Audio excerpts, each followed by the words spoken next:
ना ही चाशनी बनानी पड़ेगी, ना ही कोई लंबे चौड़े झंझट करने पड़ेंगे और ना ही देर तक किचन में खड़े होना पड़ेगा, क्योंकि आज मैं आपके लिए इतना इंस्टेंट जर्दे की रेसिपी लेके आई हूं ना कि आप हैरान रह जाएंगे। आप कहेंगे कि काश हमें पहले पता होता तो हमें इतनी देर किचन में नहीं खड़े होना पड़ता। ये इतनी क्विक, इतनी मजे की रेसिपी है, सिर्फ 10 मिनट में आप इस तरह का खिलखिलाता हुआ मजेदार जर्दा बना सकते हैं। अगर आप भी ऐसा मजेदार जर्दा खाना चाहते हैं तो इस रेसिपी को फॉलो करें। स्टार्ट करते हैं। बिस्मिल्लाहिर्रहमानिर्रहीम। सबसे पहले तो देख सकते हैं आप, मैंने 1 गिलास से थोड़ा सा कम चावल लिए हैं। चावल जो है ये बनास्पति चावल है। चावल आपने अच्छी क्वालिटी के यूज करने हैं। आप सेला चावल भी इसमें इस्तेमाल कर सकते हैं, लेकिन मैं बनास्पति चावल यूज कर रही हूँ। सबसे पहले चावलों को हमने मल के अच्छे से धो लेना है। इसको 1 से 1.5 घंटा फिर हमने साफ पानी में भिगो देना है। 1 से 2 पानी निकाल लेंगे ताकि कोई डर्ट वगैरह है तो वो सारी निकल जाए। तो चावल हो गए हैं जी अच्छे से वॉश, और अब मैंने इसमें साफ पानी डाल दिया है ताकि चावल इसमें भीग जाएं 1 से 1.5 घंटे के लिए। और दूसरी तरफ हमें चाहिए कढ़ाई में पानी। इतना पानी लेना जिसमें चावल अच्छे से बॉईल हो जाए, और 1 टीस्पून भर के मैंने इसमें शामिल कर दिया है जर्दा रंग। मिक्स करेंगे इसको एक बार अच्छे से। जब तक पानी में अच्छे से बॉईल नहीं आ जाते तब तक हमने इसमें चावल शामिल नहीं करने, ठीक है। तो ये देखें पानी पकना शुरू हो गया। अब इसमें चावल ऐड कर देंगे और चावलों को हमने फुल बॉईल करना है। कोई कनी शनी हमने इसमें कच्ची नहीं रखनी, ठीक है। चावलों का आपने फुल डन कर लेना है। और साथ ही आपसे एक छोटी सी गुजारिश है, अगर मेरे चैनल पे नए हैं तो सब्सक्राइब कर दें, वीडियो को लाइक कर दें, बेल आइकन को ऑन कर दिया करें ताकि आपको हर नई आने वाली वीडियो का नोटिफिकेशन मिले। मैं हूँ रुजीना और आप देख रहे हैं दी रुजीना किचन। और ये देखिए जी चावल जो है इनको एक दफा हिला देना है। बहुत ज्यादा हमने इसको नहीं हिलाना। वैसे ये अच्छी क्वालिटी के चावल हों तो उनको जितना मर्जी आप हिलाते जाएं वो उनका टूटने का खतरा थोड़ा कम होता है।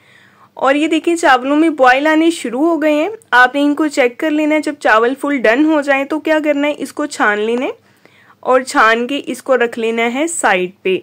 तो ये देखिए कितने लंबे लंबे माशाल्लाह खिलखिलाते हुए चावल बॉईल हो गए। इनको छान के रख देती हूँ साइड पे। और दूसरी तरफ इसी कढ़ाई में हमने दोबारा से ले लेना है घी। देसी जो घी है वो भी आप यूज कर सकते हैं चावलों में, लेकिन मैंने इसमें डालडा घी यूज किया है। और हाँ, चावल आपने घी में ही बनाने हैं। इसमें मैंने 2 से 3 इलायचियाँ ऐड की हैं, उनका मुंह खोल दिया और साथ ही इसमें शामिल कर दिया मैंने थोड़ी सी सौगी। इनको हल्का सा रोस्ट करेंगे और इसमें शामिल कर देंगे हम ये चावल जिनको हमने छान लिया था बॉईल करके। और इन चावलों को हमने हल्का सा जस्ट एक मिक्स देना है। इस तरह से हल्का सा इसको मिक्स कर लें ताकि इलायची और सौगी जो है वो चावलों में मिक्स हो जाए। बस हल्के हाथ से आपने हल्का सा इसको हिला लेना है एक बार। और अब क्या करना है, हमें यहाँ पे चाशनी बनाने की बिल्कुल भी ज़रूरत नहीं है। अब ये देखिए मेजरमेंट आपके सामने है। जितने मैंने चावल लिए थे उससे थोड़ी कम मैंने चीनी ली है, यानी कि 1 गिलास चावलों का है तो ½ गिलास चीनी लेनी है, ठीक है। सीधी सीधी इसकी मेजरमेंट है। चीनी इस तरह से मैंने ऊपर स्प्रिंकल कर दिया और इसमें सिर्फ 2 घूंट हमने पानी के डाल देने हैं। पानी इसलिए डाला जाता है ताकि चावल जो हैं वो चीनी को एब्जॉर्ब कर सकें। और इसको हम कवर कर देंगे। 10 से 15 मिनट का इसको दम देंगे। और ये देखें जी दम के बाद ये सिचुएशन है। बहुत ही खिलखिलाते हुए मज़ेदार से हमारे चावल रेडी हो गए हैं। अब बताएं आपको कहीं शीरा नज़र आ रहा है, कहीं चीनी नज़र आ रही है? नहीं नज़र आ रही ना। इसका मतलब है कि चावलों ने सारी चीनी को एब्जॉर्ब कर लिया है। चावल टूटे भी नहीं हैं और बहुत ही ज़बरदस्त बन के तैयार हुए हैं। अब कुछ मुरब्बे हैं मेरे पास। कलरफुल ग्रीन कलर का मुरब्बा है, येलो, ऑरेंज और रेड। ये सारे मुरब्बे इसके ऊपर डाल दिए। हल्का सा इनको चम्मच से हमने फैला देना है। और ये देखें इस तरह से फैलाते हुए हमने अब डाल देने इस पे कुछ बादाम। बादाम जो है इनको मैंने पहले ही भिगो के गर्म पानी में तो इनका छिलका जो है वो उतार लिया है। बादाम डालेंगे और इसके बाद इसको दम दे देंगे 2 मिनट का जस्ट। और 2 मिनट के दम के बाद ये देखें जी आपके सामने सिचुएशन है इसकी।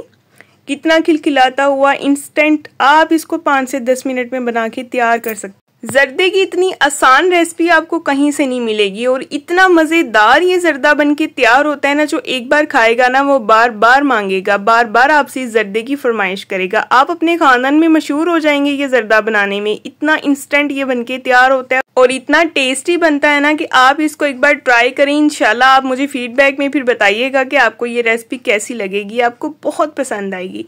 नेक्स्ट टाइम इंशाल्लाह मिलेंगे एक बहुत ही प्यारी और नई वीडियो के साथ। अपना बहुत सारा ख्याल रखें, अपनी दुआओं में याद रखें। कल मिलेंगे नई वीडियो के साथ। तब तक के लिए जी अल्लाह हाफिज़।